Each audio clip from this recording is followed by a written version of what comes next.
नमस्कार, आप देख रहे हैं JJN न्यूज़। मैं हूं आपके साथ मोहम्मद ओवैस। आइए सुबह की शुरुआत करते हैं देश और प्रदेश की कुछ मुख्य खबरों के साथ।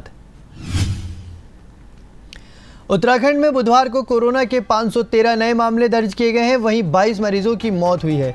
कोरोना के एक्टिव केस की संख्या 10,000 से नीचे पहुंच गई है। स्वास्थ्य विभाग की ओर से जारी बुलेटिन के मुताबिक बुधवार को अल्मोड़ा में 89, बागेश्वर में 16, चमोली में 25, चंपावत में 8, देहरादून में 114, हरिद्वार में 79, नैनीताल में 51, पौड़ी में 35, पिथौरागढ़ में 32, रुद्रप्रयाग में 10, टिहरी में 17, उधमसिंह नगर में 18 और उत्तरकाशी में 19 संक्रमित मिले हैं। नैनीताल हाईकोर्ट ने केंद्र सरकार को निर्देश दिए हैं कि उत्तराखंड को जीवन रक्षक दवाओं की बिना रुके आपूर्ति की जाए। कोर्ट ने राज्य सरकार को ये भी निर्देश दिए कि आईडी कार्ड न होने की वजह से टीकाकरण से वंचित कमजोर वर्ग के लोगों के टीकाकरण के लिए जिला स्तरीय टास्क फोर्स बनाई जाए। समाज कल्याण विभाग की मदद से उनका प्राथमिकता से आधार पर टीकाकरण किया जाए।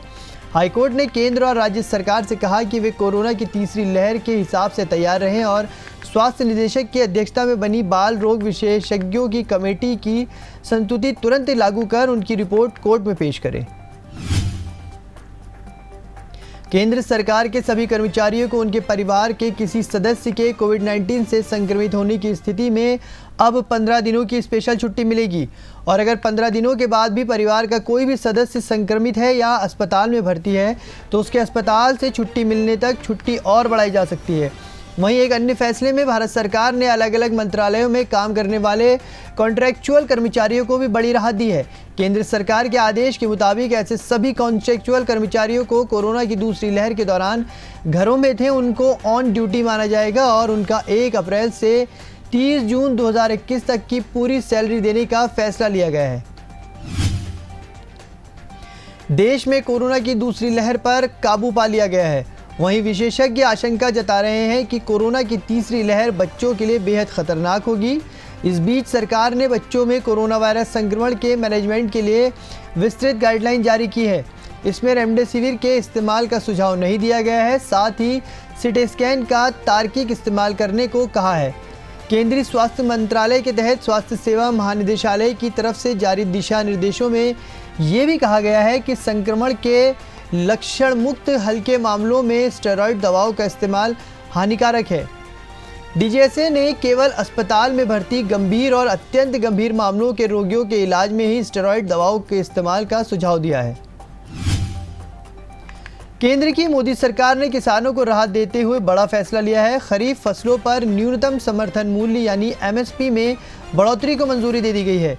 ये फैसला केंद्रीय कैबिनेट की बैठक में लिया गया है। कृषि मंत्री नरेंद्र सिंह तोमर ने इसकी जानकारी देते हुए कहा कि प्रधानमंत्री नरेंद्र मोदी के नेतृत्व में लगातार कृषि के क्षेत्र में किसानों की आमदनी बढ़ाने और खेतों को फायदे का सौदा बनाने के निर्णय लिए जा रहे हैं। केंद्रीय कृषि मंत्री तोमर ने बताया कि 1868 रुपये प्रति क्विंटल के धान अब 1940 रुपये प्रति क्विंटल हो गया है। इसके साथ ही बाजरा पर MSP बढ़ाने के बाद 2150 रुपये प्रति क्विंटल से बढ़कर 2250 रुपये प्रति क्विंटल किया गया है। QS वर्ल्ड यूनिवर्सिटी रैंकिंग में विश्व के टॉप 200 शिक्षण संस्थाओं में 3 भारतीय उच्च शिक्षण संस्थाओं ने अपनी जगह बनाई है।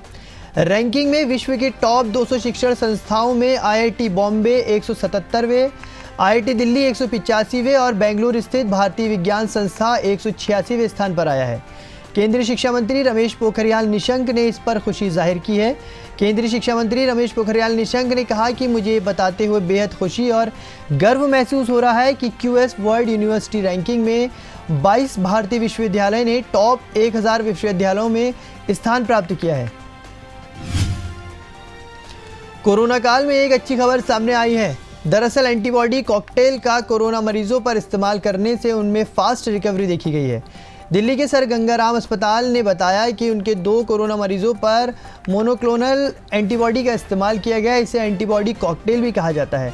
अस्पताल के अनुसार 36 साल के एक हेल्थ केयर वर्कर को तेज़ बुखार, खांसी, ज़बरदस्त कमज़ोरी समेत अन्य कई दिक्कतें आ रही थी। इसी बीच उसे बीमारी के 6ठे दिन REG-CoV-2, कैसिरिविमेन प्लस और इमडेविमेन दवा दी गई। इसके बाद मरीज़ की हालत अगले 12 घंटे के अंदर ही काफ़ी सुधार देखने को मिला और नतीजा अगले दिन उसे डिस्चार्ज कर दिया गया। देश की सबसे बड़ी टेलीकॉम कंपनी रिलायंस जियो भारत की सबसे मजबूत ब्रांड बन गई है। इसके अलावा रिलायंस जियो अब दुनिया का सबसे मजबूत टेलीकॉम ऑपरेटर भी बन गया है। ब्रांड फाइनेंस 2021 रिपोर्ट में ये बात सामने आई है। भारत के सबसे बड़े दूरसंचार ऑपरेटर को यूजर्स और निवेशक के विश्वास और समग्र व्यावसायिक प्रदर्शन के आधार पर भारत में सभी ब्रांडों में शीर्ष स्थान पर रखा गया है। मुकेश अंबानी की रिलायंस इंडस्ट्री लिमिटेड के स्वामित्व वाला ब्रांड रिलायंस जियो 2020 के सर्वेक्षण के अनुसार भारत में दूसरे सबसे मजबूत ब्रांड के रूप में था और अब टॉप पर है। केंद्र और आंदोलनकारी किसानों की बातचीत जनवरी से रुकी रहने के बीच केंद्रीय कृषि मंत्री नरेंद्र सिंह तोमर ने बुधवार को कहा कि सरकार किसानों के साथ बातचीत फिर से शुरू करने के लिए तैयार है, लेकिन इस दिशा में कोई सफलता नहीं मिली क्योंकि किसान संगठन तीनों नए कृषि कानूनों को रद्द करने और न्यूनतम समर्थन मूल्य की गारंटी देने वाले कानून की अपनी मांगों पर अडिग रहे। उन्होंने किसान संगठनों से तीनों कृषि कानूनों के प्रावधानों में कहा आपत्ति है, ठोस तर्क के साथ अपनी बात बताने को कहा। बता दें कि सरकार और किसान यूनियनों के बीच अब तक 11 दौर की बातचीत हो चुकी है, जिसमें आखिरी वार्ता 22 जनवरी को हुई थी। कोविड से परेशान नेपाल में भी बीमारी से बचाव के लिए ज़रूरी टीकों की कमी है। पड़ोसी देश में भी अपने यहाँ नागरिकों की सुरक्षा के लिए पर्याप्त मात्रा में टीकों को आयात करने में लगा गया है। इस बीच बाबा रामदेव की पतंजलि कंपनी के आयुर्वेद आधारित कोरोनिल टैबलेट को वितरण पर नेपाल सरकार ने रोक लगा दी है। नेपाल के आयुर्वेद और वैकल्पिक चिकित्सा विभाग के एक आदेश में कहा गया है कि कोरोनिल की 1500 किट खरीदते समय उचित प्रक्रियाओं का पालन नहीं किया गया है। आदेश में कहा गया है कि नासिका किट और टैबलेट कोविड-19 वायरस से लड़ने की क्षमता रखने वाली दवाओं के बराबर नहीं है। दवा की प्रभावकारिता पर भारतीय चिकित्सा संगठन की नकारात्मक टिप्पणी का भी जिक्र किया गया है। तो देश और प्रदेश की इन खास खबरों में अभी के लिए बस इतना ही। और अगर आपको हमारे न्यूज़ और हमारे सभी कार्यक्रम पसंद आते हैं तो हमारी चैनल को सब्सक्राइब कीजिए, लाइक कीजिए और प्रेस कीजिए बेल आइकन ताज़ा अपडेट के लिए और देखते रहिए JJN न्यूज़।